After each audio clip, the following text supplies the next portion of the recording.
I wonder if you are as mind blown about this as I am. Now, the 9 categories seem so cut and dry when you are first introduced to the Enneagram. But once you start digging into how each personality shifts around the energy map, you start to realize, oh, we all live in the same neighborhood. We just live in different houses. And often we behave differently when we are inside the comfort of our own home versus when we are interacting out with our neighbors. And sometimes that's drastic and sometimes it's subtle. And again, that behavior shift can depend on if we like the neighbor or not. There's lots of things that it can depend upon. That same dynamic plays out within the subtypes of a type as well. So in the last episode, we started this conversation about subtypes, and in this episode, we continue the conversation specifically on instinctual variants. So what does it actually mean when we say, I'm a self-pres 1, or I'm a sexual 5, or a social 7, which I am? And how does it impact how I behave or cope when my needs aren't being met, especially if you're a countertype like me? Hi, I'm Jen P. Higgins, and this is Enneagramology, where we explore the deeper purpose of the Enneagram, not just as a personality label, but as a map of energy that helps you process, heal, and step into your purpose. Last time, I shared the impact of the subtypes of your core type pattern, your disconnection points, also pseudotypes, and the 3 instinctual variants, which is where we are picking it up today. They are self-preservation, sexual one-on-one, and social. Now, just like the wings, you tend to have a dominant instinct, a primary instinct, but you do have all 3 instincts. You'll identify the most with a primary and secondary instinct, and usually that third one is a blind spot. But trust me, you have all 3. The best visual for understanding these terms is Maslow's pyramid. At the bottom are your basic needs for self-preservation: food, water, shelter, and for safety, comfort, and optimal functioning like health and wellness, physical protection and physical needs like clothing, nervous system regulation, and even like finances. So this is a self-focused instinct for survival, but it does not necessarily mean that a person is introverted. All animals have this instinct to preserve themselves. So people with this as their primary instinct have a strong subconscious connection to these needs. Like maybe they like to cook, or they're foodies. Maybe they like to exercise, or the opposite, maybe they don't like to exercise because it's not comfortable. Maybe they are preoccupied with money in either direction. Like they like to make it and they like to spend it, or they like to save it. What it isn't is introversion. It isn't selfishness. Now, of course, it doesn't exclude the possibility of those things, but it isn't an automatic assumption. So Maslow's hierarchy states that if these basic needs are not met, then an individual will struggle with the higher needs on the pyramid. That middle level is the sexual or one-to-one instinct.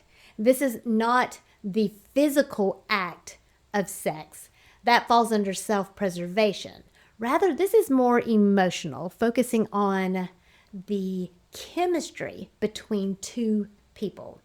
So the idea behind this instinct to survive is, I don't want to be alone, and I want to leave a legacy. So all animals have this instinct to preserve their species by procreating.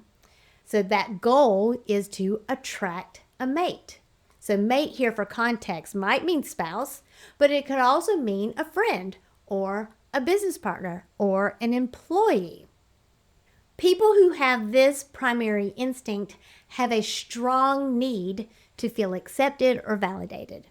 They might follow fashion trends to feel attractive, or they may even vehemently ignore trends to see who still accepts them. They prefer to focus on one person at a time. Even if they're giving a presentation to a group of people, that focus is on how they can connect with each individual. So again, according to Maslow, if a person does not feel accepted or validated, they will struggle with the next level up on the pyramid. And that level is the social instinct. So if a person has this instinct as their primary, it does not assume that they are extroverted or socially adept. Rather, think of this instinct as pack mentality. So in a wolf pack, each wolf has a job or a role to play within the group in order to survive. And there are social rules to follow. And if a wolf goes rogue, it will disrupt that system. Or if a wolf rises up against the alpha and tries to overthrow the alpha, that's going to end in death or banishment. And so the idea of survival is less when you have been abandoned. So the goal behind this instinct is to play your role. So a social instinct person, once they understand their role within a group, is great at carrying out that role. They can scan a room and pick out who the leader is, or if there is no leader, either becoming that leader or picking out who ought to be the leader. Now again, without those lower levels of Maslow's pyramid being met, an individual might struggle with understanding their purpose in life and really miss out on the self-actualization at the top of the pyramid. So bringing this back to the Enneagram, these instinctual variants exist in all of us, no matter what Enneagram type you are. And because they follow that body, heart, mind progression that we use in Enneagram energetics, you can see how these nuances within the same core type might lead someone to believe that I don't fit very neatly into this box, because actually behaviorally we don't. For example, I'm a social 7, and like I said in the last episode, I'm a big old introvert. And the social 7 happens to be the countertype for the core type 7. And this is the reason why I struggled with typing myself in the beginning. My test results were all over the place, and I didn't really identify with the stereotypical description of type 7s. And I do explain this further in my book. I'll link that in my show notes. But each type has a stereotype and a countertype. And that is represented by one of these instincts. And there is a third instinct associated with a middle type that is between those two extremes. So the stereotype behaviors are what you tend to see in memes. These are the caricatures of the energy at that point.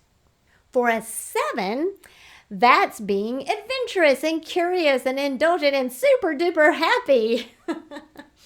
This is the sexual 7 who craves experiences and wants to attract others to share those experiences with them.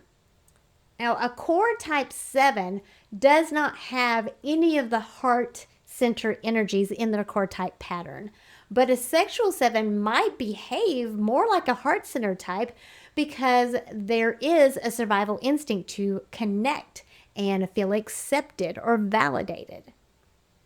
Now, the countertype, on the other hand, tends to exhibit behaviors that you don't expect, and maybe even the exact opposite of those stereotypical behaviors. So me personally, as a core type 7, I still crave experiences, but I'm willing to take that role of providing those experiences for other people and let my experience take second chair. So for other social sevens, the sacrifice might look like working a family business instead of building your own, or saving money up for a spouse or a sibling to go to college. That vicarious experience sufficiently satisfies the seven's desire to be happy. So if you want to hear the rest of my story, pick up my book at the link in the description, and you can also get the audiobook read by me for free. So when I started using the Enneagram as an energy map, I started to feel less like a weirdo 7 that doesn't really act like a 7, and more like a 7 who is operating from other energies on the Enneagram symbol and harmonizing them. Now, because I'm a countertype 7, I actually had to harmonize point 7 energy and allow myself to have fun and experience the experiences that I was working so hard to create for other people. Now, as a core type 7, this does come easier to me than, say, a core type 2 or a core type 9, but that's for another episode.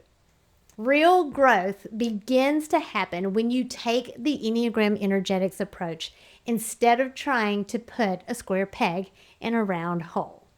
Now, if you're asking yourself, can my core type change? Then I'm really excited for you to catch the next episode. I'll be answering that question and go even deeper into the nuances of the types and the subtypes. If you are loving this deep dive, hit subscribe so you don't miss part 3 of the nuances of the subtypes. And if you want to start exploring your own core type patterns right now, check out my mini course, Introduction to the Enneagram of Personality, where we walk through the 9 energies and the motivations behind them. Don't stay stuck. Keep unboxing yourself so you can unleash your power.